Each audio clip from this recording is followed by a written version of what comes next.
And Sounds like we are somebody. live. We are live here. Sorry, we are going with another episode of hashtag Jeopardy Live panel presented by thejeopardykfan.com. Once again, I am Andy Saunders, and I am the host of the panel this evening. We have quite a panel tonight. Let me just get started with the introductions. First up,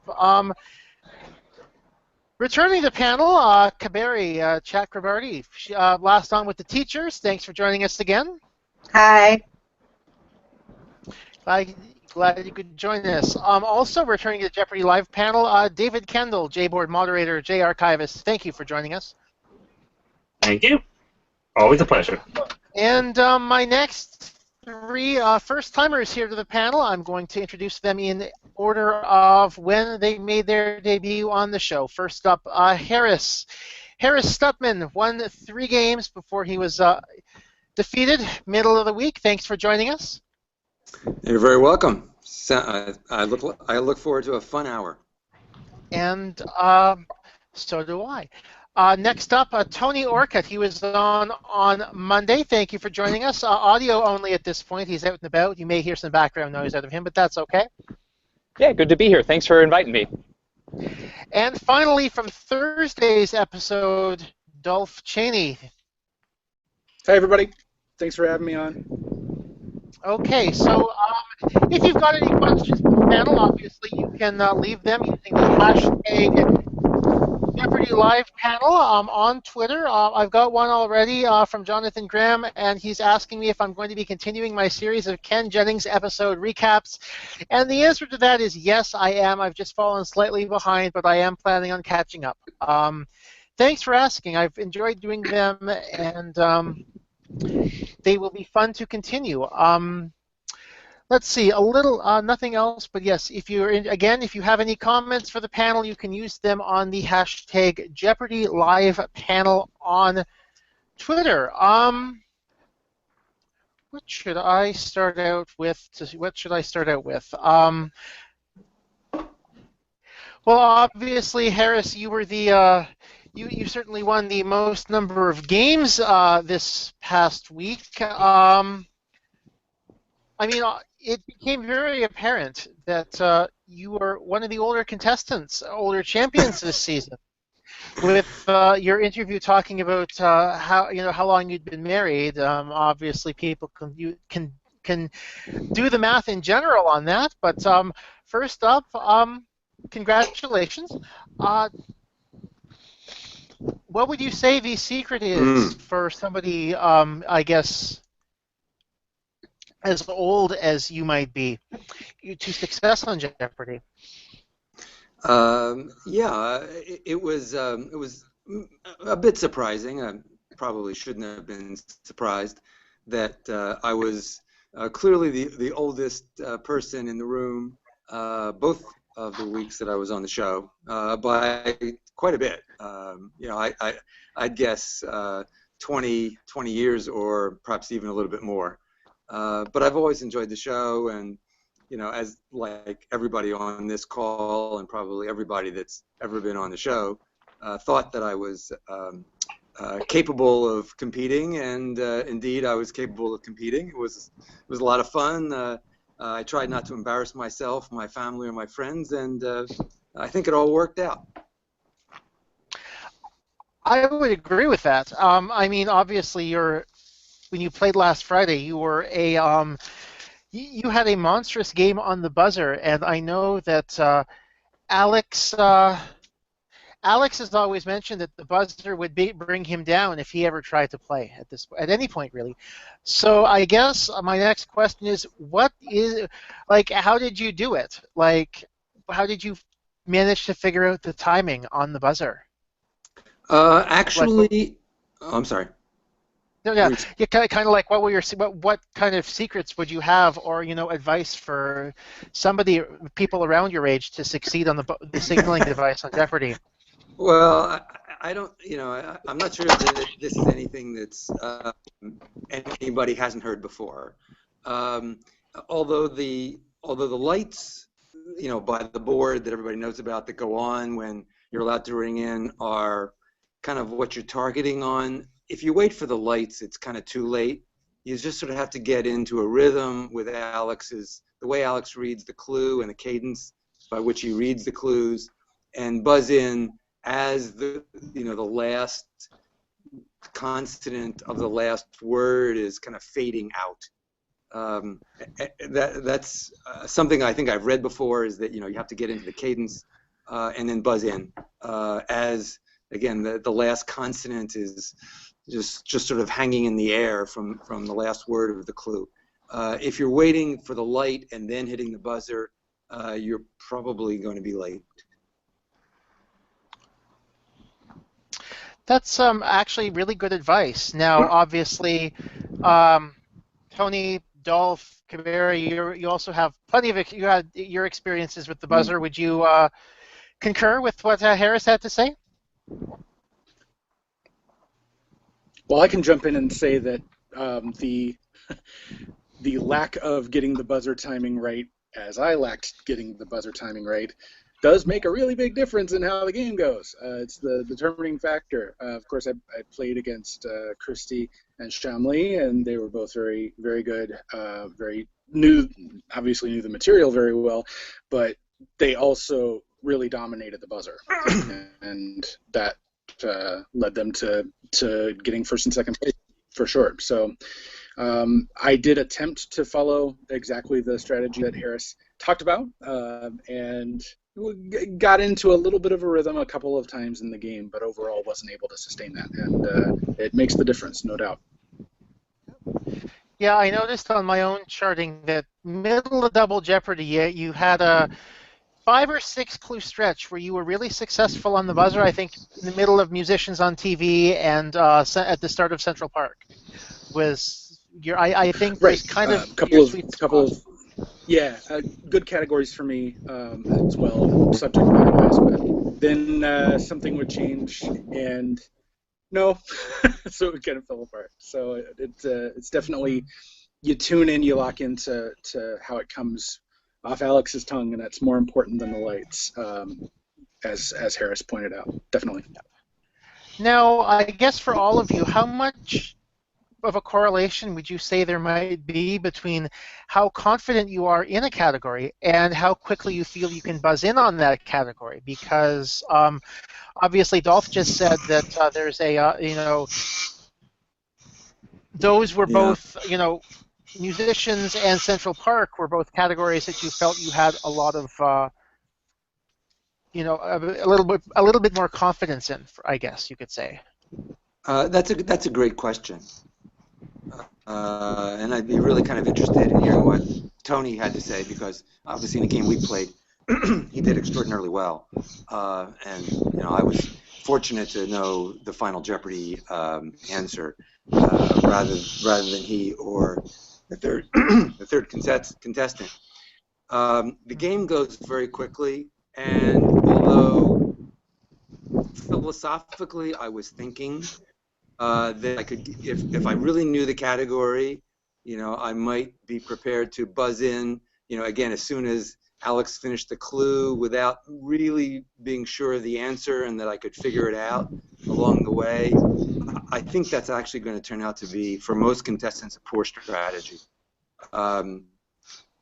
Things are going so fast, the pressure, the lights, Alex, screaming at you, the cameras. Yeah, in the next three or 4 seconds is pretty low. Yeah. Okay. Yeah, I think Sorry, I'd agree with that.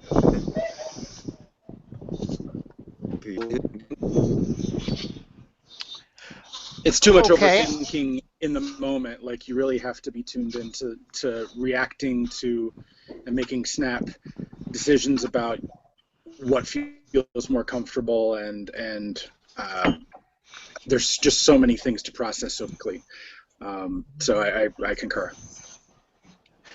Now, Kaberi, what are your thoughts on the buzzer? I know I feel as though, but remembering back from the teachers' tournament, there were some times where you struggled significantly on the buzzer, and other times where you were able to really pick it up. So, yeah, it was kind of odd because my very first game, the quarterfinal game, I had told myself that I would watch the lights, and somehow, as Harris points out, with so much going on, I completely forgot about the lights, and yet somehow I managed to ring in enough times to do reasonably well, to get a wild card slot without thinking too much about it.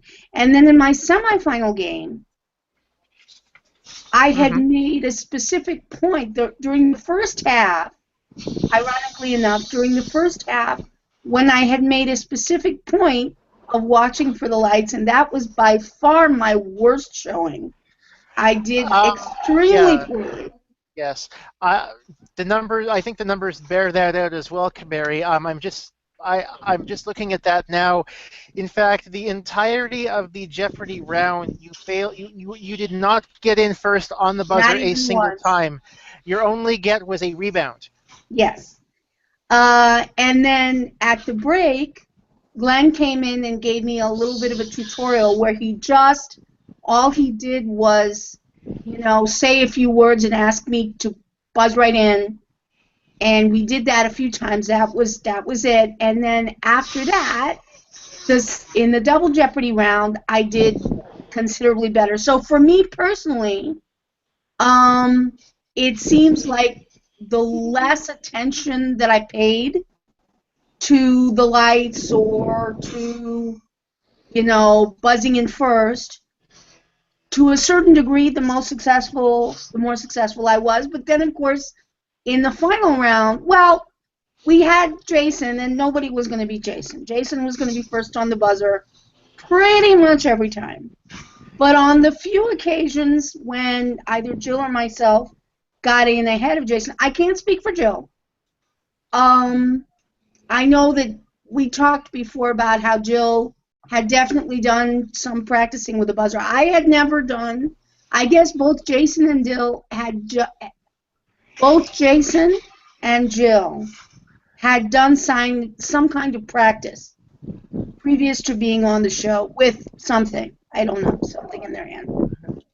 I had not, and that may have made the difference between getting in first more often.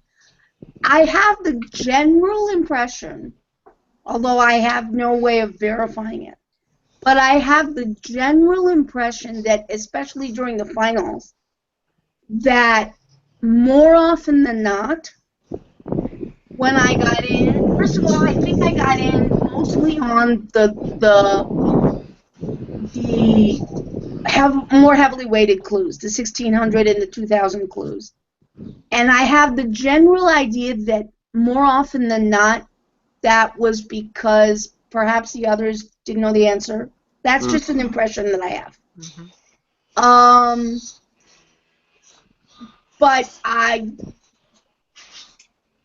all I can say is that I presume that if I had done more actual practicing with something in my hand, that I would have done a little better. But I can't complain about how I did. That's fair, and I think this is Harris, obviously. I just think there's just too much going on. You're reading the clue, you're listening to Alex, the light is there, the buzzer, obviously you're trying to think of the answer. It really is overload. Yeah, folks who find that the light is useful, more power to them, I guess. But again, I think, reading the clue and listening to Alex for when he's finishing and trying to recall the answer and hitting the buzzer, getting those four things down is fifth characteristic. When the light goes on is, I think. End of story. yeah. And I think by my experience in talking to people that Arthur Chu Arthur Chu had significant reflexes from, video gaming. Was the only person that seemed to, he always claimed to be a lights guy, and yeah, I was just. I wonder. Sorry.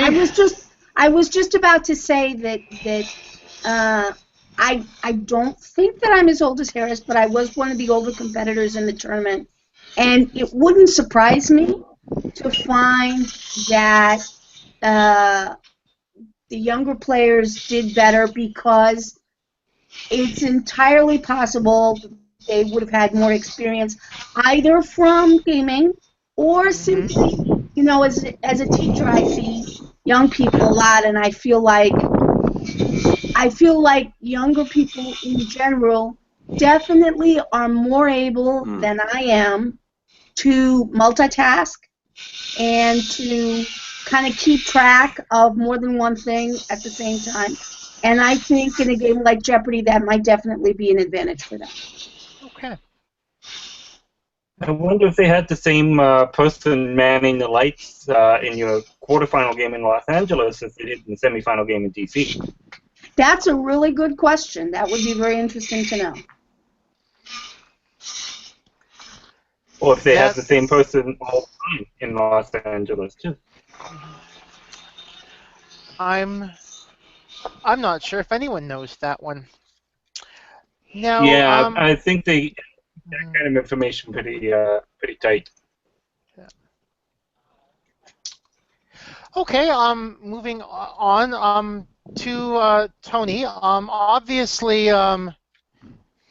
you had a commanding lead with 2 clues to go. Pretty much the only way at that point Harris could have beaten you was, in fact, to get the final 3 clues correct, which he did. Yep. Now, with the way the outcome turned out, is there anything you think you feel you could, like, do you think you could have done anything differently? I mean, that's tough to say. Like, I've done a lot of second guessing since I've rewatched the episode and seen everything. And I think, I mean, the big takeaway for me is Harris beat me on the buzzer on that final question with Elie Wiesel. Like, I had just a tinge of doubt in my mind about it, and I think that was enough where I was maybe a little hesitant to ring in, and he got it. I mean, cheers to Harris on that one. And the daily doubles. I mean, there was a stretch where I had 2 daily doubles within 3 questions. I didn't feel super confident in I think the first one was on a $2,000 clue, and I kind of thought, I at that point I was up by maybe $2,000, and I said, I don't want to go into Final Jeopardy trailing. So I said, I'll play it fairly safe. And then I got that one on that $800 question. I think, that was the real one. I mean, that question was straightforward, pretty simple, and I really could have put it away there. And, everything happened so fast on the show. And I think that's kind of what got to me. And I looking back, I would have put everything on that question had I known what it was ahead of time. Maybe that was pretty straightforward, but it happened so fast. And that's the biggest takeaway, that second daily double. I think I was up $4,000 or $5,000. I could have put it away, and I think I was more afraid of losing it there. And, I thought I was confident enough in myself in Final Jeopardy where I could, scrounge something together and hopefully, make a smart wager, make a smart guess, and figure it out. But, just a lot kind of didn't really work out for me in the end, and part of it was my fault. Part of it was, Harris being quicker on the buzzer on that last question. But that's kind of the way it turned out. Well, Tony, I was hoping to get the chance to say this, and I'll take a side conversation out of it here because I didn't get to see you after after your game. Yeah. And I just wanted you to know that you had the rest of us in the room watching pretty scared of our chances against you later in the week. And as it turns out, Harris continued to dominate, and so none of us really wanted to go up against Harris either. But I did want you to know that you definitely, TJ week, he and I sat next to each game. It's very impressive. Yeah. So please take away that you played very, very well. And you have a lot to be proud of. And that's kind of something I've been thinking about since the episode. And like, is it better to play really well and lose, or kind of go on and just get kind of, you kind of show that you don't even really belong there. And like, I've kind of been kicking myself. Like, I've had some sleepless nights where I'm like, man, like, I was doing so well. Like, the buzzer was like finally kicking in Double Jeopardy, and I was getting all the clues, and everything was just lining up great. And it didn't work out. And everyone who watched the episode, we had a nice viewing party, and everyone just was, super impressed, and like, hey, like, it was a tough break, but I mean, that's life. So, yeah, it was tough, but I had a great time. The whole thing was just unbelievable. Mm-hmm. Yep. And for the record, it's not often when I look at a Final Jeopardy clue and or at least I should say, I look at a Final Jeopardy response and I'm like, who the heck is that? And I did not. Yeah, Harris, how did you know that? Like, what? Yeah, I'm really curious what Harris has to say on like what specific thing like triggered that one for you. That was a tough one. It really is funny. I've always been fascinated by European royalty. And actually, my wife, who was in the audience, said that when she saw the category come up, she never had a doubt in her mind that I would know the answer. Now, whether or not you and I think it was Susan. Would also know the answer. Obviously, she had no clue on that. But she said she never had a doubt that I'd know the answer. I knew that there was no Louis XVII. And obviously Louis XVI, had his head handed to him. Yep. Louis and Louis Napoleon, and that was way further down. Yeah. In the mid 19th century. So Louis XVIII was the answer. The 100 Days I thought was a big clue because those were the 100 days when Napoleon came back from his first exile, which I think was on Elbe.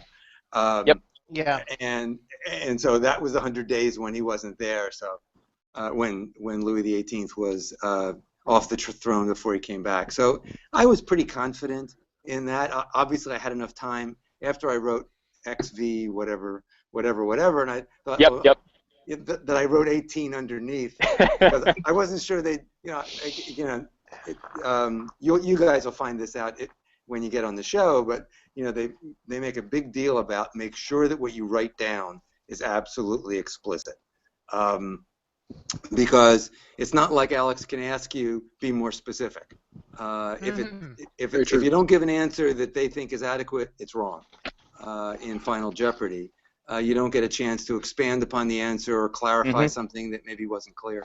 So I was pretty sure it was 18, but of course I had not. I mean, my only chance was if both you and Susan had got the answer wrong. So my wager was based on that that premise. And then I was just lucky enough that indeed that information was not in your repertoire. Do they always ask? Do they always tell you be explicit every single day, or is it just in something like this where, Louis XVIII, that there could be a thing, but if the answer is say birch tree, I mean, can't be more explicit than that. So. I'm sorry. Most answers. You're right. Go ahead. Sorry, you go ahead. I'm sorry. I mean, most clues and most responses. You're right. They're it is what it is. Yeah. If you're asked about the name of a tree, they don't expect you to write sycamore tree or cedar tree. I mean, it's obviously the question's about a tree. But if the answer is Queen Elizabeth I, and you write Queen Elizabeth, okay.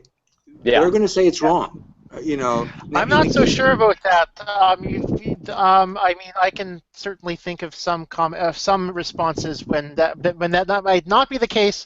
From earlier this season, I recall a big hullabaloo over the King James Bible. But I mean, in general, I do know what you're saying, though, Harris. Yeah. So do they tell you every day, though? Do they tell you every day, be really? They tell you that, I mean, if the answer is, just brainstorming it, if the answer is about a president and you write Johnson, okay, it doesn't matter that you're thinking about the right Johnson. They're gonna say that's wrong because it's not enough information. Now, during the game, if you say Johnson, Alex will probably say, be more specific. But in final, there's no chance that he's going to say, we need more information. You say Johnson, you didn't say, who's the other Johnson? Andrew. Andrew Early. Yeah. Then it's going to be wrong. So yeah. So I wanted to make sure that they got the 18 and they didn't think that my lines were kind of together and maybe I was writing 17 or 19 or something. Okay. Moving on to another discussion topic a little bit. First up, I'm going to go to the hashtag here. A comment from Leanne Roberts. I think this one's directed to me. Get off my lawn, you young whippersnapper. And then from Alyssa Flagg for you guys, for the panel, it's one of her usual questions. What's it like to watch Jeopardy episodes now that you've been on the show? Well, since nobody's jumping up, I'll throw in a couple of words. It's very different. I mean, it's just as much fun, but it's actually kind of more fun knowing, what's happening behind the scenes, what's happening at the breaks. When Alex stumbles over, doesn't stumble over a word, but when he looks over to the panel, to the producer's desk or the writer's desk, having been on the show, that they actually stopped taping at that point. And because there was a discussion about what happened, it's just a very different experience once you've actually been in the studio and on the show. Right. I've always been, trying to get the questions and answers right is fun, but I've always been interested as a fan in the psychology of how the show is affecting the contestants at the time, what their experience is like, and now that I know even a little of that, it just has made that more the case. It makes me wonder if somebody's hesitating, what that's about, what that reaction's about. So, it's just deepened the experience that I was already having, and it just brings back a lot of great memories, to be honest. Also, so it's all to the good, but it's definitely you're really thinking about what people are going through, and that's my takeaway on it. Yeah, I think the human element is really what you take away from the whole experience. Is, you see people on the show and you see someone make a mistake and you're like, why would you ever say that? And until you're kind of in that, you're at the podium, you have to answer these questions so fast and react so quickly, you kind of miss out on that. You forget that these are just regular people on the show, and they have no experience with this sort of pressure, and they've been lifelong fans and they're finally there, and just the human element of it all is just. It's crazy to kind of take a part of it and watching it now. Like, you have a really appreciation when someone screws up, it's got to be psychological the majority of the time, and you really kind of can commiserate with that. You're like, well, I know how I felt, and it was just so many emotions in every direction, and I think you have a greater appreciation for the game. Yeah, a lot of absolutely. I also find something that was completely unexpected for me was that all of that stuff that all of you said, that's all absolutely true. And what I find is that my mother, before I auditioned for the show, before I was on the show, she had never really heard of Jeopardy. I think she's been in this country for a very long time, and so I'm sure she had heard of it. I'm sure she'd run across it once or twice, but she had never really watched the show, never really paid attention. And then since I was on the show, she's much more aware of it than she used to be.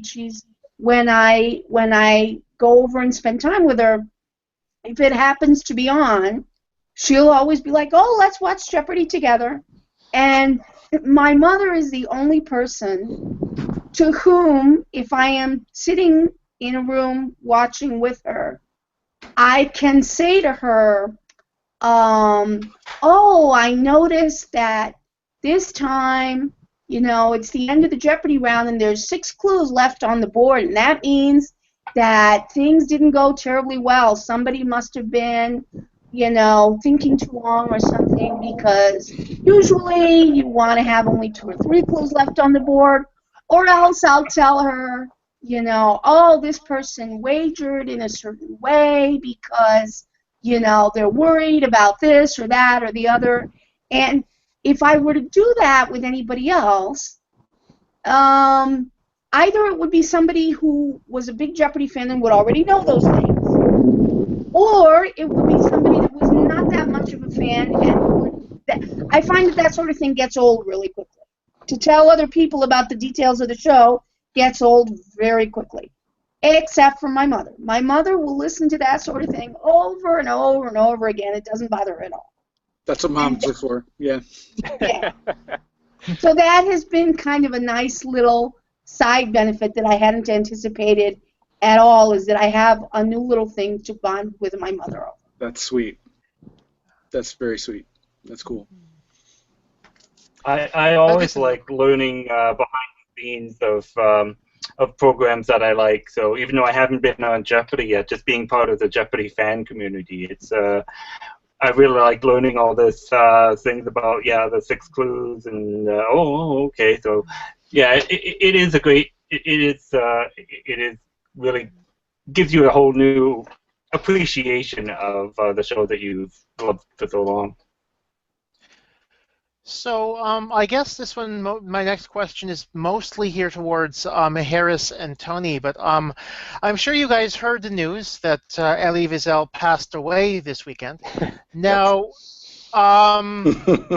with obviously with him being the response to a key clue in your game, does that how does his passing does his passing make you feel any different with with it coming up on Jeopardy? No, I mean, not really. Okay. I mean, Elie Wiesel obviously is a hero in every sense of the word. It's somewhat ironic, isn't quite the right word, but there's something obviously quite odd about the fact that his name came up in a show that we taped 2.5 or 3 months ago, but just aired this week, and then he passed away. But he was 87. 87, yeah. 87, yeah. Yeah. So I mean, not terribly shocking. So I don't think there's really much to be said. I would comment, and maybe Tony or Dolph or someone else can also comment. Though, it's interesting how when they tape the show, there are things that happen in the month or 2 or 3 between when the show tapes. Now, so Elie Wiesel's passing didn't really affect us because the show was taped and it aired, and both happened before his passing. But in some cases, Alex is saying things about, well, welcome to the 4th of July show, and obviously they taped it in April or something. But something happened, between there's a question about somebody who passed away, or there's maybe a political question about something that now is in the news. It's just always interesting about the connect or disconnect between when there's a lag time between the taping and the broadcast. Actually, I know this definitely the first time that they've had, and somebody passes away a couple of days later. Yeah. Kaberi, you were about to say something. Go ahead. Yeah, I can actually speak to that in an oddly personal way, because I'm sure you've all heard about the bombings or the incident in Bangladesh, and in my particular case, I had probably the question that stands out for me personally over the course of the entire teachers tournament was the question about Taka, because it turned out to be a big deal, and they stopped for 30 minutes over my pronunciation. And it was personal. It would have been, even if they hadn't done that, it would have been personal for me because part of my family comes from that part of the world. And oddly enough, when this whole incident happened a few days ago, a friend of mine brought up to me something that hadn't occurred to me. He said, I've been listening to a lot of news coverage about what happened in Bangladesh. And what he said to me, this was like 24 hours ago, maybe a little more than that, sometime yesterday. He says to me, you know, I've watched a bunch of different news sources, and I've seen, read it in the newspaper, and they always say Bangladesh, and they never mention the name of the city. And apparently now, once or twice, they have, here and there. But we had a brief discussion about why they would say the name of the country and not the name of the city, and we hypothesized about why they might be. But I confess that to the degree that I mean, in my community, we would get that news anyway because many of us know people who live there. And we read Bengali newspapers and watch Bengali news, and so we get a little bit more informed than most other people do. Mm-hmm. And naturally, most of those people don't particularly concern themselves with whatever city it may have happened in. But because of my being on the show, I took a special interest in just that little detail. That detail of whether they named the city, how they pronounced the name of the city, things like that, it's just a weird coincidence, but because it came up in the show, it had, just that one detail had a very personal relevance to me that it wouldn't have had if it hadn't been on the show.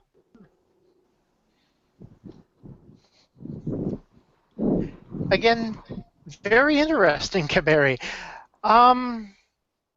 Do you have any thoughts on going back? Sorry, just going back to Elie Wiesel for a second. Do you have any thoughts on that to close out that discussion point, Tony? I just think it kind of speaks to Jeopardy and just how ingrained it is in what's going on in the world. And there's so many little coincidences that pop up throughout the show. I think on our taping, Susan, who was the other player against me and Harris, she had mentioned, she's a huge Charles Dickens fan. And then all of a sudden, in the next round, Charles Dickens pops up. And it just kind of, I don't know, it's weird. Like these stories happen so often with Jeopardy. I think it just kind of speaks to how well, I guess, kind of ingrained Jeopardy is in modern society, where these questions keep popping up and these strange coincidences that seem like they would never happen just happen all the time. Like I was waiting for the question after Maya advice said, I like Arnold Schwarzenegger. Like I was waiting for that question to come up just because that's the way Jeopardy works, and it's strange, but I think it just kind of goes to show that Jeopardy just is really in tune with what's going on in the world, and these things happen. Mm-hmm. And I guess to close, I was thinking at one point there was the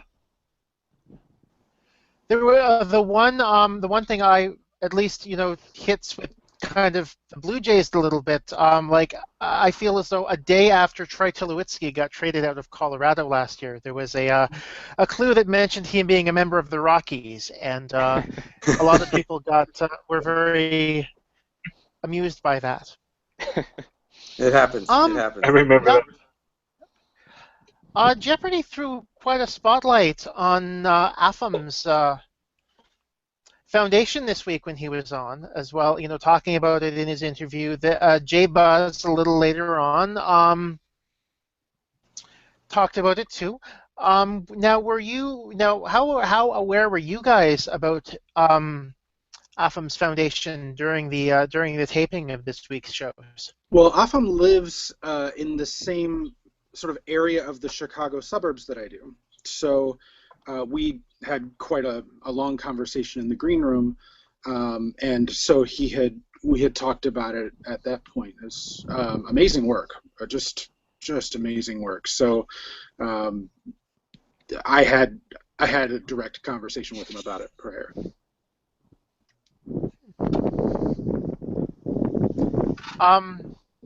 Did the rest of you have anything to? No. The first I heard about it was certainly in the green room. The topic didn't come up, at least not in any general discussion that I was a part of. I certainly heard about it on the show, and subsequently made me feel bad about defeating him. So the foundation didn't get a whole pile of money, but these things happen. He wasn't actually playing for the foundation, was he? Well, no, but yeah, he's a good guy. I mean, sure some of it nobody's would've gone playing for back, anybody but themselves. But True. Yeah, true. Yeah. It would have, you know, nonetheless, the nice thing is that a platform like Jeopardy that reaches so many people means that a lot of people learned about really important work being done for Nigeria, and so you can't. There's nothing better. I mean, so good on him. And I would also say good on Jeopardy for highlighting the foundation. Yeah, absolutely. And another thing that J-Buzz talked about this, or the Jeopardy site talked about recently, member Alex and some of the members of the Clue Crew revealed what things that are on their summer reading list. So I'm going to put this out to the panel as well as anyone on the hashtag. What books are you guys planning on reading this summer? Interesting. I can't tell you exactly all the books that I'm going to be reading, but I've tended to gravitate to nonfiction over the years of all sorts. I just don't. I'm just not taken to fiction as much as I was when I was younger. Right now, I'm in the middle of a Chuck Klosterman book. And I have another Chuck Klosterman book lined up after that one. I like him very much, yeah. So I'll be catching up on everything, I'm not sure what to call it, pop culture, music, etc. But just to put the lie to that, I also have another John Le Carré book on my bookshelf. So I'll be reading a little fiction along the way, too.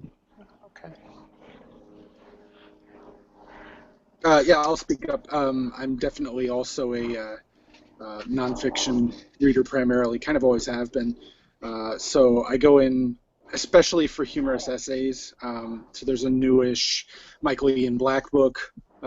He from The State and Ed and several good shows.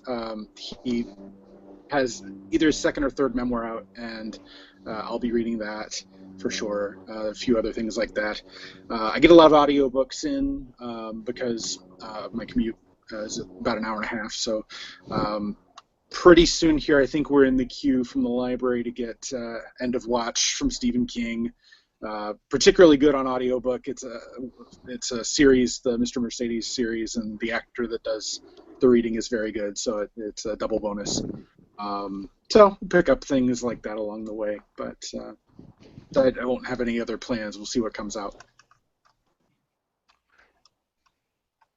Yeah, I think on my reading list, I haven't done a terrible, I've been pretty bad about, keeping up on, new books that are coming out. But I found a great kind of history podcast I've been listening to by a guy named Dan Carlin, Hardcore History. I've really, really, really gotten into that series, and he's got, 50 or 60 episodes to just go into every fantastic little detail. I listened to, I think it was about 23 hours long on World War I and, what led up to it and what happened during the war. And it's something that I learned a ton from it. I think it's super entertaining, and he does a great job with it. So I'll be definitely listening to more of those during my commute too. It's just easy to sit down and get into that while I'm on the bus. So that's kind of on my to-do list this summer.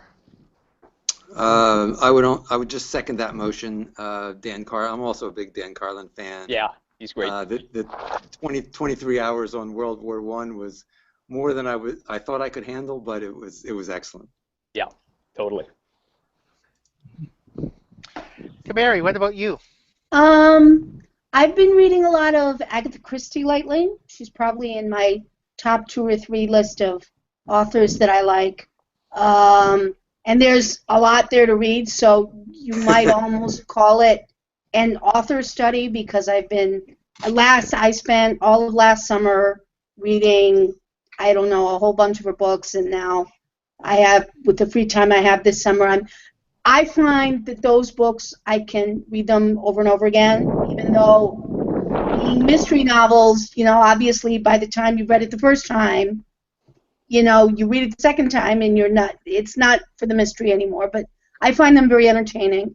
I've also read, what was I just?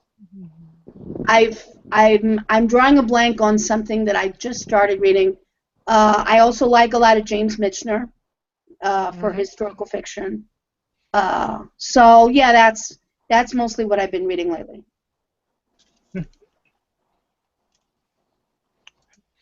Well, I'm going to chime in here. The one I currently have a bookmark in. The man my co-author for my two books, John Robertson.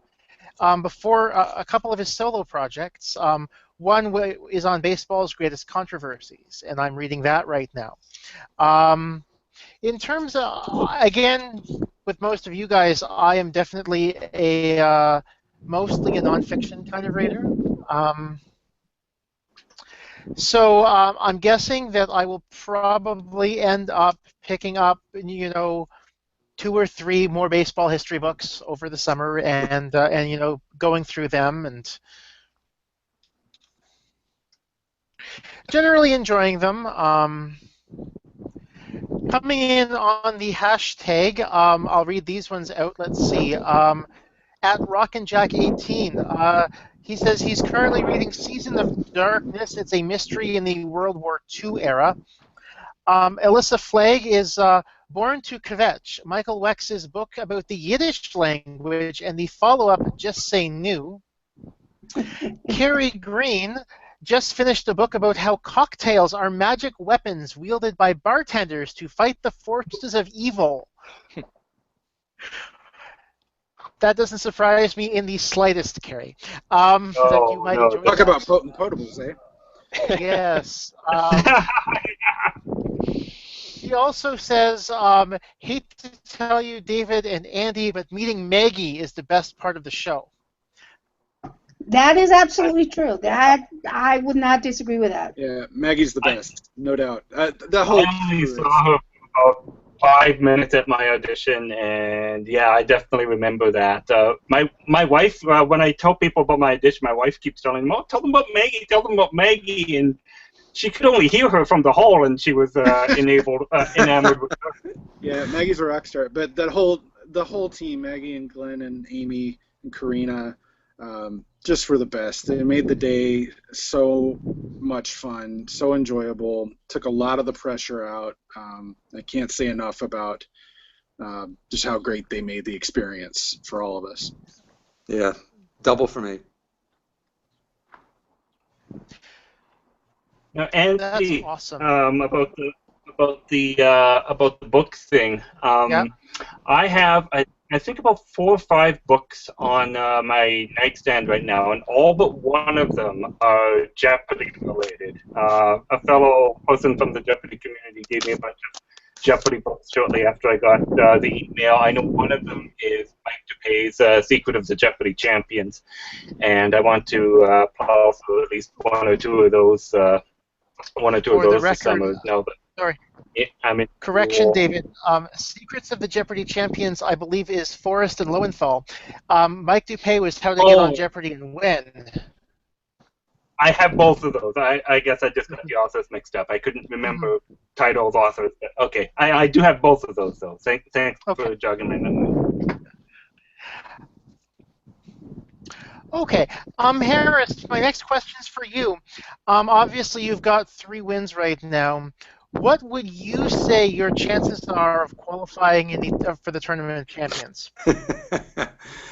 Oh, you know, I've had some conversations with some other Jeopardy contestants along those lines. You know, the shows that will decide this have already been taped, of course. There's really nothing that can be done to change all that. I mean, I'd say my chances are probably not good, certainly less than 50-50, but higher than 0. If it happens, it happens. I had a wonderful time on the show, and I mean, I think that's just where it stands. In looking back in prior years, it appears that a few three-time winners have gotten into the Tournament of Champions, so I guess it's possible, but I'm not going to lose any sleep worrying about it. My understanding is that this all gets sorted out sometime in the early fall, and whatever happens, that's fine. Okay. Now, sorry to put another question right back on you, Harris, but I actually got a quick note from Buzzy Cohen middle of the week, and he pointed out that you guys actually sat beside each other at your audition. Yes. I'm actually quite upset that he won 9 games and I only won 3. If he were the nice guy that he purported to be, I think 6-6 would have been much fairer. But I guess it is what it is. I will tell you that Buzzy is Buzzy. I don't think he changes very much. So Did you I guess talk much when you met your audition? Again, almost like the show, the audition goes pretty quickly. There are I can only speak for my own auditions since I auditioned 3 times before I got on the show. There's 50 people or so in the room, and you're trying to maintain good humor, conversation. Everybody's obviously wishing and hoping and hoping and wishing. No, I certainly didn't have any sense that Buzzy was any more likely to get on the show than anyone else. He's obviously got a very, how do I say this, a very big personality. And he'll obviously be back in the Tournament of Champions, and we'll see how he does, against Hunter and some of the other folks who will be there for this fall. Well, Harris, if you do make it, I would ask you to say hello to Philip too. It was funny because I had turned in my paperwork in which you have to say whether you know anybody who's been on before, and I had answered all the things. No, I don't know anybody. I think 2 days after that, I recognized a certain fellow on my television screen, and yes, Philip and I worked together in the 90s at Oglethorpe University, where he still is a professor. I was a librarian there for 3 years, and so I suddenly am rather frantically emailing the producers saying, I need to amend my paperwork. And so I would certainly assume is going to be there given his totals. So if you do make it, say hi for me, please. I will certainly do that.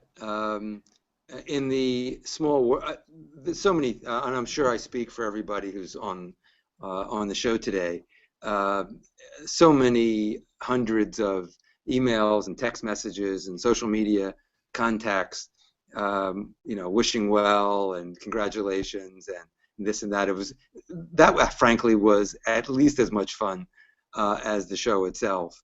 But one of the messages I got was from my son-in-law, who, and I hope I'm not giving away any secrets, saw that I was going to be competing, and again, I did not tell anybody how I did on the show. So I was competing against an analyst from Seattle, Washington, and thought, gee, an analyst from Seattle, Washington, who's on Jeopardy, must be a smart guy. I wonder if he's in the same company that I work for. I won't mention any names of really, really big companies in Seattle. There's a few. There are a few. That sell a lot of books. Yeah, large e-commerce companies, yeah. Yeah. But indeed, he looked in the company directory, and there was Tony Orcutt. So he knew that he must be a really smart guy, and I'd have a real challenge on my hands. And darn, he was right. Yeah, that was funny. I came into work that Monday, and I have an email sitting from some guy, obviously at the same company as me, and I'm like, who is this person? And he just reached out and said, hey, my father-in-law Harris is going to be competing against you at Jeopardy. Like, I think that's really cool. Like, good luck and all that stuff. And it just kind of goes back to that whole idea of coincidence and how interconnected it all is to each other. But I thought that was pretty funny too. Yeah, exactly.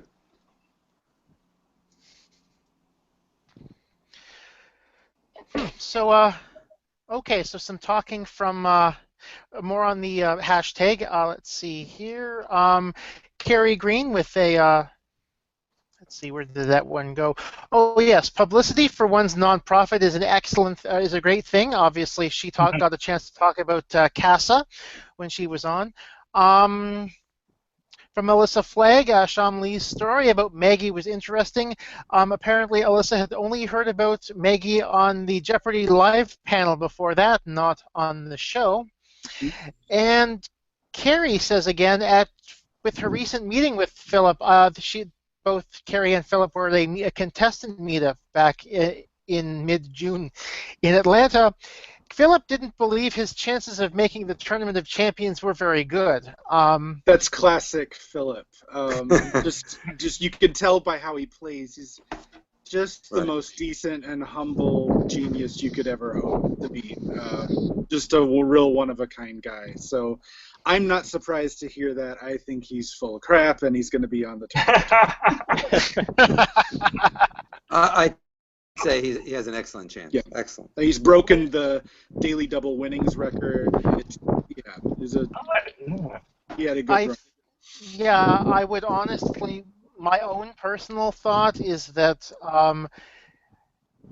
I would be very, very surprised if Philip was not in the next Tournament of Champions.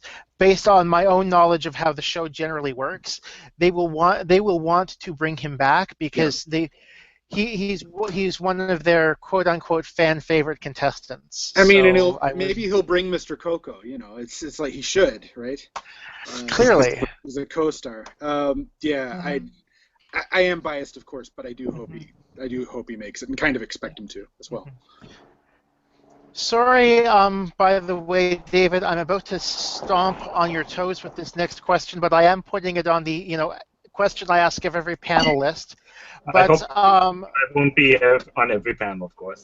Okay, so when you went out to the Los Angeles area for taping, this is probably a better question for the out-of-towners and not someone like Harris. But what else did you do when you went out when you went out to Los Angeles?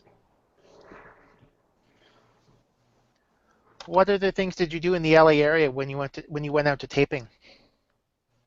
Well, I guess I'll start. Go ahead, Kaberi. They had, I don't know if they always do this for the people who play during normal play as opposed to the tournaments, but they had asked us to come out a day early. We taped on the Wednesday, but they asked us to get to Los Angeles on the Monday. So Tuesday was a free day. Actually, we had a free day in DC as well. But my friend and I we had a couple of television show tapings that we wanted to attend. So we spent part of our day with that. And then, as I recall, the hotel where we were staying was very close to Universal Studios. So we spent a little bit of time there. That was pretty much what we did with our free day. Dolph, Tony? Yeah, I was very, very fortunate that my wife, my in-laws, and my brother-in-law and sister-in-law were all able to make it. They were very excited, and so we all came from Illinois, and we made a week of it. None of us, well, some of them had been to LA before. I'd never been to LA apart from LAX, so we really took advantage of the chance to be there. So I saw some old friends that I hadn't seen forever. We drove around Laurel Canyon quite a bit because I have a lot of interest in that time period of the late 60s and early 70s. And I even got to pose in front of Frank Zappa's house, which is currently for sale, and therefore I knew what the address was. Frank is a big icon for me, and so I really enjoyed, interrupting the workers who were in front of the house, getting it ready for sale, and getting a couple of snapshots. So, the whole tourist bit, it was lovely, though, to have the time. Yeah, and my process for both the audition and the film, because I auditioned down in LA too, because at the time I was living in San Francisco. My wife and I, we did the 6 or 7 hour drive, and we got the same Airbnb in Santa Monica. And the night before either the audition or the taping, we went out. We went for some reason we went bowling twice. So we went bowling in Santa Monica, got dinner, the exact same dinner both times at the Whole Foods right next door, and took it back to our place and watched that night's episode of Jeopardy, and then tried to sleep as best as possible with the fact you're going to be either auditioning or being on Jeopardy the next day. And it was fun to kind of, a year later after the audition, going back and repeating the same things and kind of having those same emotions come back up. So that's what we ended up doing.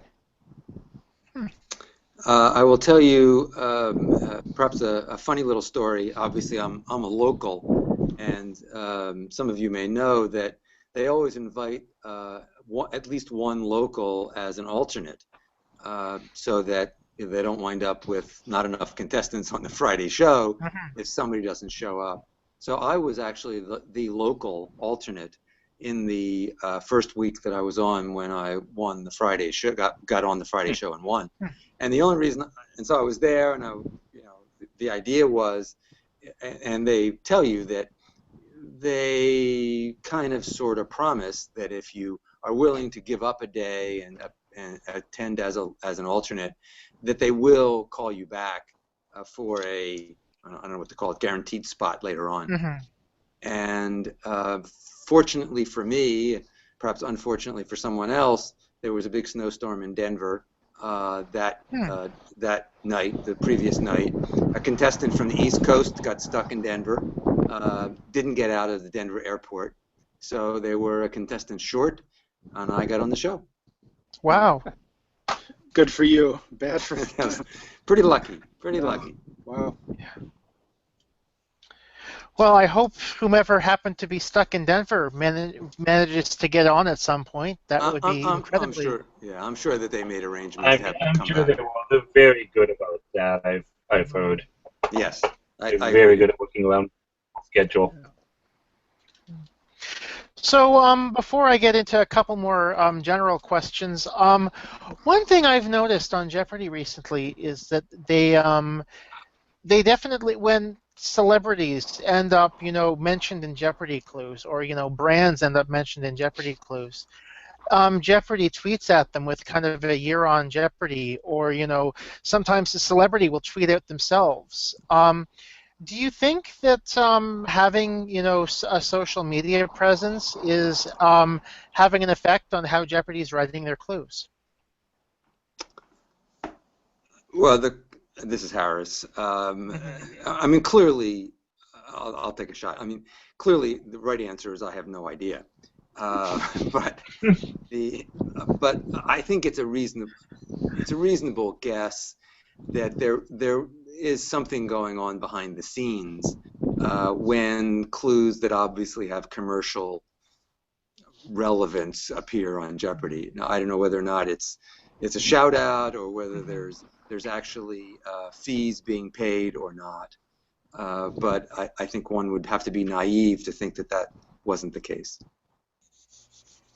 At the very least, I would think in the case of those who do, say, the video clues, like you've seen, Audra McDonald is the one that comes to mind from a while back.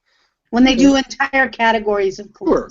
It's got to be. Yeah. I mean, you're not going to just give that time away.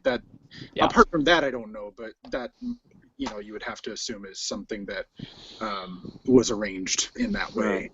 I understand too when they have that entire category devoted to a specific place or product placement, as you would, that they have to have all 5 clues done. They can't run out of time before all 5 of those clues are done. That's from what I've understood. Oh, The really? arrangement is late. Wow. Interesting. I And wonder how they I've been would. watching. Since I heard that, I've been watching, and it's been holding up ever since I heard that fact. I don't know if that was the case before, but ever since I first heard about it, I've been watching, and yeah, they've gotten to all the sponsored ones. Yes. I had never thought of that, but that's very intriguing. It can't be a coincidence, I don't think. But yeah, when I think about, I think about the fact, we're talking about live people doing whole categories of clues, but there's also been at least a couple of instances where they take scenes from upcoming movies. I know they had one for Kung Fu Panda 3. That was kind of a surprise. And then in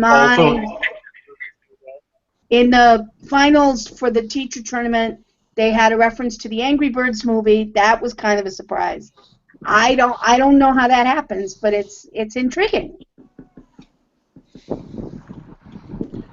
I suspect there may be some sort of cross-product placement amongst Sony properties. I'm not sure if Angry Birds is a Sony Pictures movie or not, but if it is, it would certainly not surprise me to. I would be surprised if it wasn't. Yeah.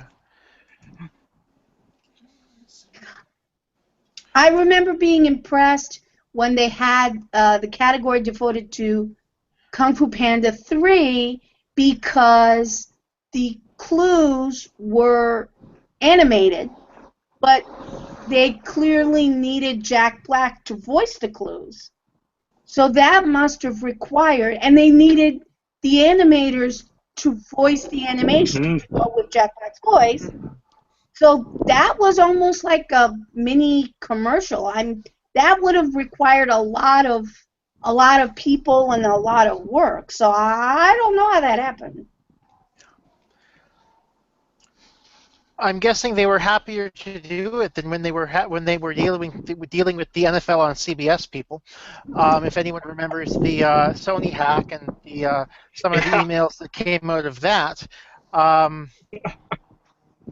at least the movies aren't preempting Jeopardy. I'm just quickly looking at where was it? Sorry, I'm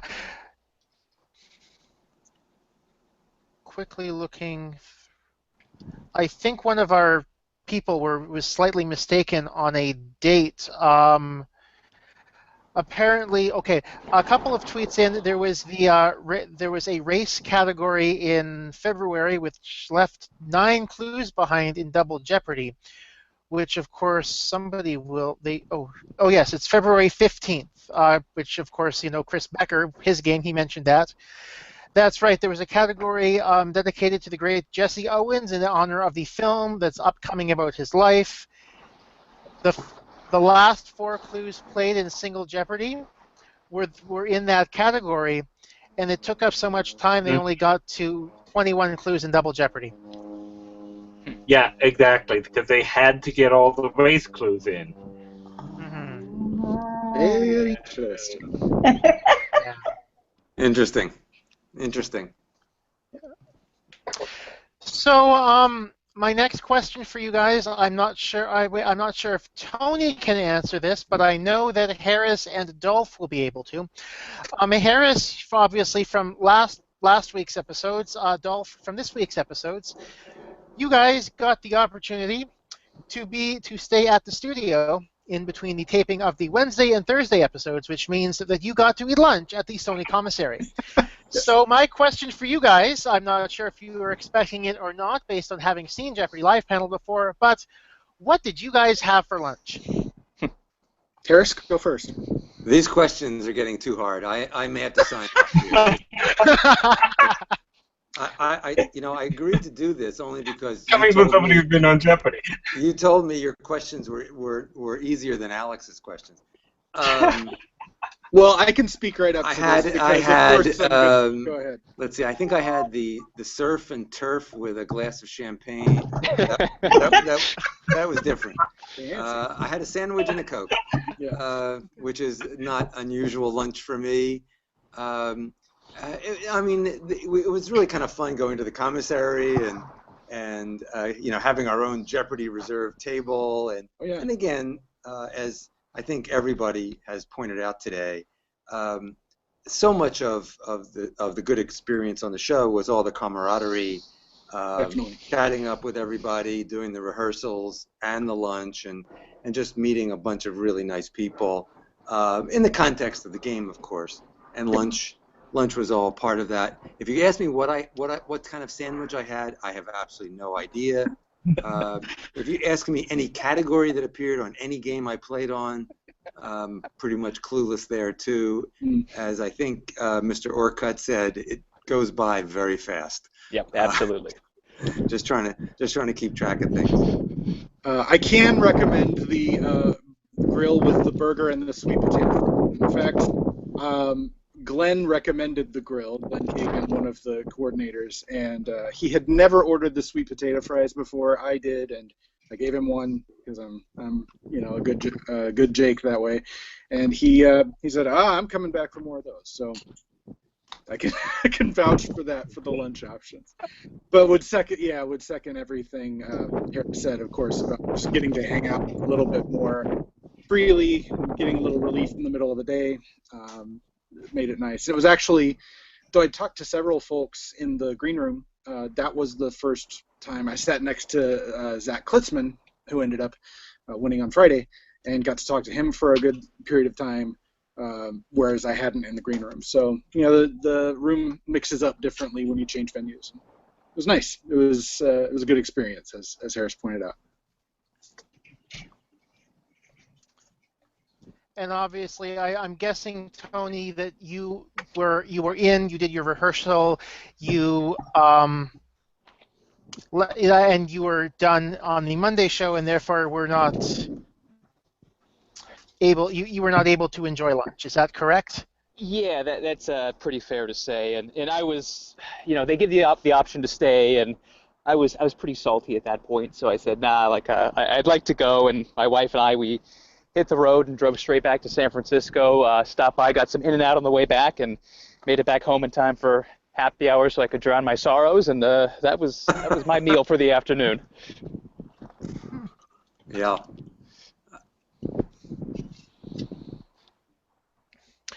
So, my next question, again, this one, we had Sarah Edwards on a few weeks back, and she asked, in the open session of the panel, kind of asked the rest of the panel how everyone kind of fell in love with Jeopardy. So, and I really liked the question, and now I've started to ask it out of everyone who's come on the panel. How did you fall in love the first time with Jeopardy? You probably have the most experience with the show, Harris, so if you want to lead us off. I don't know. I guess that's kind of the question about any of us could ask. How did you fall in love with your spouse? I mean, what was it about them? It's like it's kind of a Gestalt kind of thing.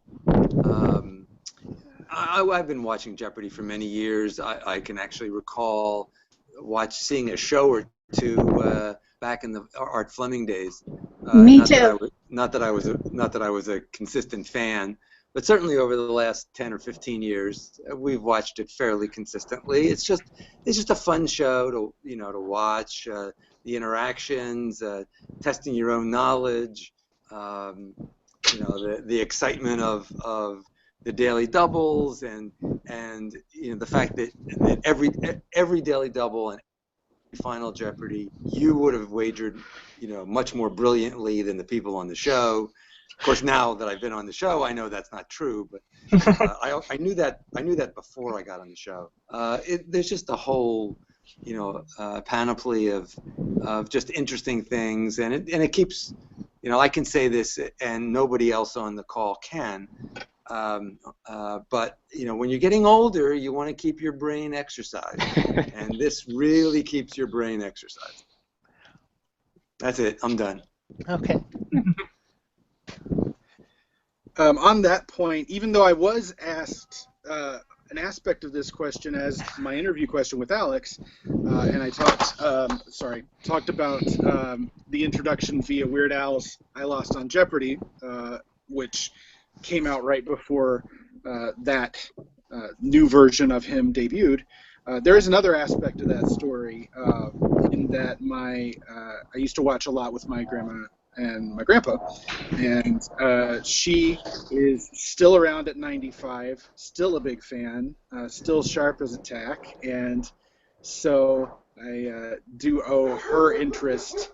Pardon me, got a guest in the back barking. I do owe part of that interest to her, so it's been fun to talk about with her as she helped to spark that. So I guess I should just quickly interject with that, Dolph. How did she react to your appearance? She was great about it. She's the sort of tough love person that very self-reliant, and but she was very gracious about it. You just never know. You have to do your best, and you never know what's going to happen in the moment, and all of those sorts of things. But very encouraging. And she hadn't seen me in person for a while, and told me she liked my new hair. So that was an extra treat. 95 in the foothills of the Appalachians in Kentucky. You're not going to get a lot of wind blown up your backside about anything. So it was classic for her. Good for her. Yeah. Yeah. Good for her.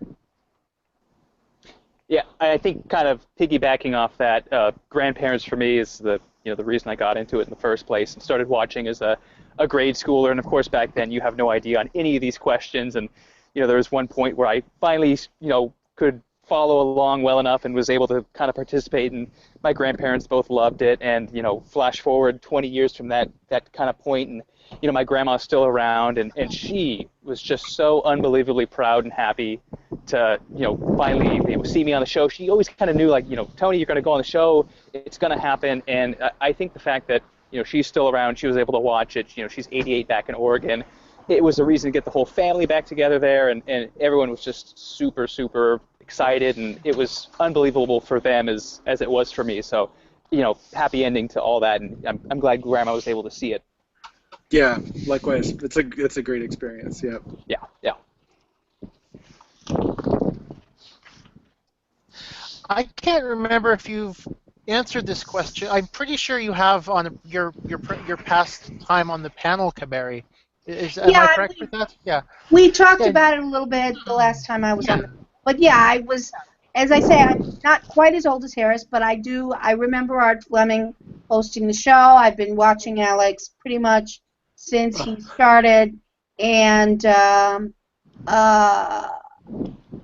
just like other people, you watch as a kid and you don't necessarily know all the answers, but as you continue watching, at some point, I don't know when, it must be different for everybody, but at some point, you watch a show and you think, gee, I know a lot of these answers, and I could probably go on the show and do okay.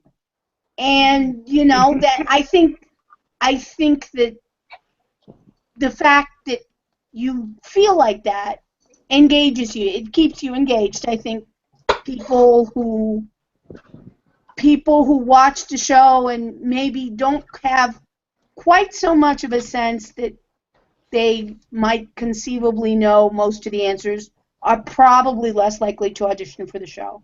Mm-hmm. So, yeah, that feeling that, oh yeah, if I got up there, I could hold my own, that is part of what leads you to start the audition process, I think. Mm-hmm.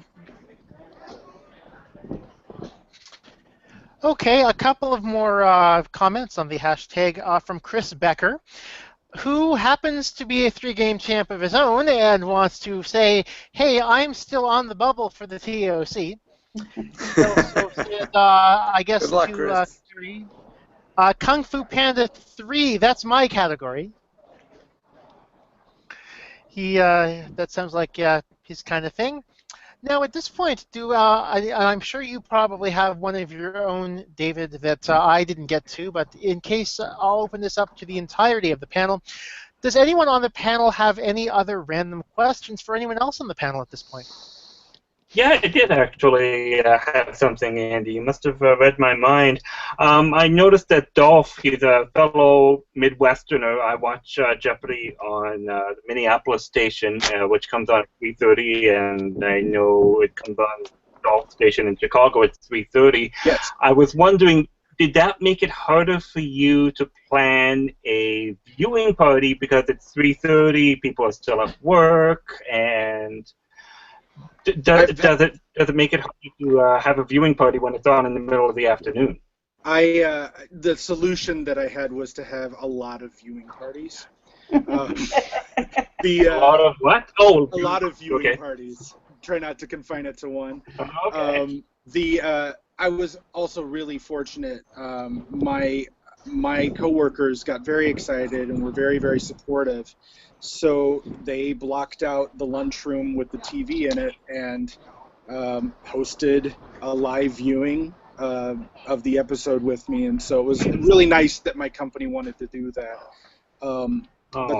But then my in-laws, who again were with me there, they sponsored a viewing party yesterday for those who couldn't make it and couldn't maybe see it where they were, to come over and go through the episode and kind of get the participants' cut of watching it with pauses and pointing out small things that were going on the stage. So that's my solution: is more party. Yeah. More parties is always a good answer to anything. So Harris, I should kind of, sorry to interject here, but Harris, Tony, did you guys have much in the way of viewing parties? Yeah. That was really the again, one of the highlights of being on the show was all the well-wishers and emails and texts and social media contacts and so on and so forth. Although we live in Huntington Beach, as you obviously know from the show, both our children and all our grandchildren live in Seattle, as you probably already maybe figured out from the story about the 3 degrees of separation between Tony and myself. So we have a condo in Seattle, and we came up here to watch the show with my daughter and her family, which includes the e-commerce company never to be named. My son and his family were off on a family reunion with his in-laws, and so they had their own viewing party with about 10 people. Back at work, there were viewing parties back in Huntington Beach for the place where I do most of my consulting. And finally, there were viewing parties at our synagogue where, I don't know, 50 or 100 people gathered to watch the first show and then regathered every night thereafter until I lost. So there were a lot of viewing parties. I got, again, a lot of, videos and photos and contacts. There was a lot going on. It was just so heartwarming and a lot of fun.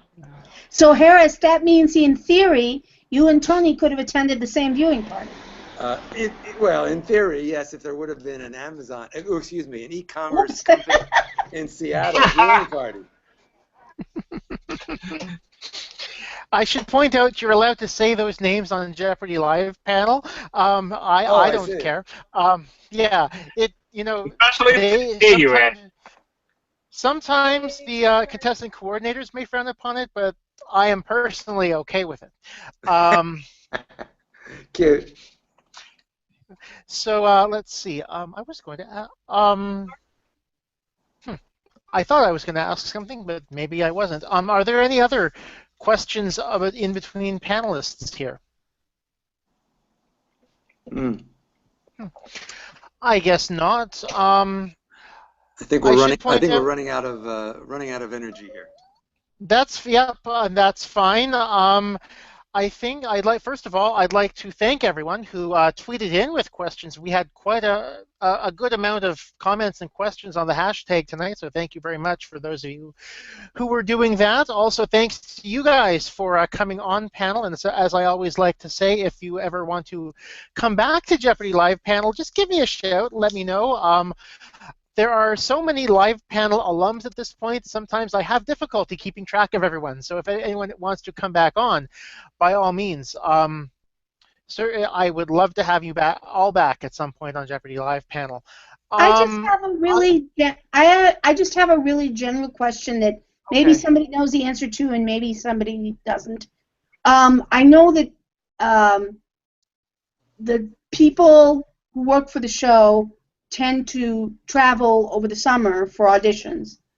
And I believe that that period of time is usually a period of time when they either stop taping or they refrain from taping. I think that there are some stations that show reruns. I'm not sure. Can Some anybody parts of the country they do. confirm whether that's going to happen? Well, I do know that that there are 4 weeks left of regular episodes. The season finale for season 32 airs on July the 29th, and season 33, from what I have heard, begins with the teen tournament, beginning September 12th, 2016. So in amongst there will be reruns. I think 6 weeks worth of reruns, and probably your tournament is going to get rerun, Kaberi. That's my best Believe guess. it or not, that's not why I was asking.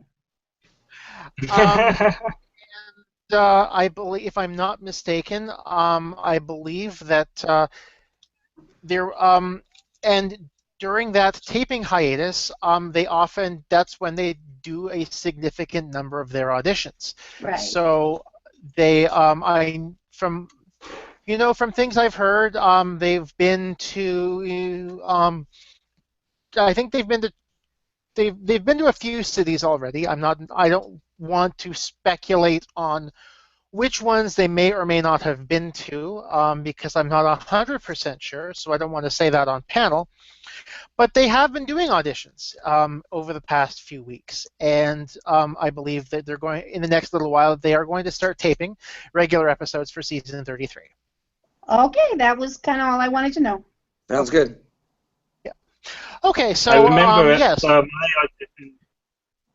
I was going to say, I remember at my audition, they were, it was June 30th of last year, and they were saying that this is a great time to audition because we're not taping right now, so we're going to be calling the people for season 32 shortly. So there's a blank slate and all that. It hasn't really helped me because they haven't called me in a year, but I do remember they were specifically saying that they weren't taping at that moment. So I think that's probably a good note to leave us on. So thank you guys once again for Thank you, Andy. joining me on Jeopardy Live panel. The next episodes are taping on Mondays, not Sundays, Mondays, July 11th and July 18th at 8 p.m. Eastern. July 11th, Zach Klitzman should be joining us, and on July 18th, I think we're going to have a very interesting discussion because already booked for July 18th. I have a friend of mine, Cecilia Huber. She was on the show back in 1990, and I am looking to get together a bit of a discussion on how things have changed in, what has changed and what has stayed the same with Jeopardy over the last 25 years. So that should be a very interesting discussion. I'm looking forward to it. For everyone here at the JeopardyFan.com and at Jeopardy Live panel, I'd like to thank you guys for taking part, and here are the credits. Thank you very much, and have a great night.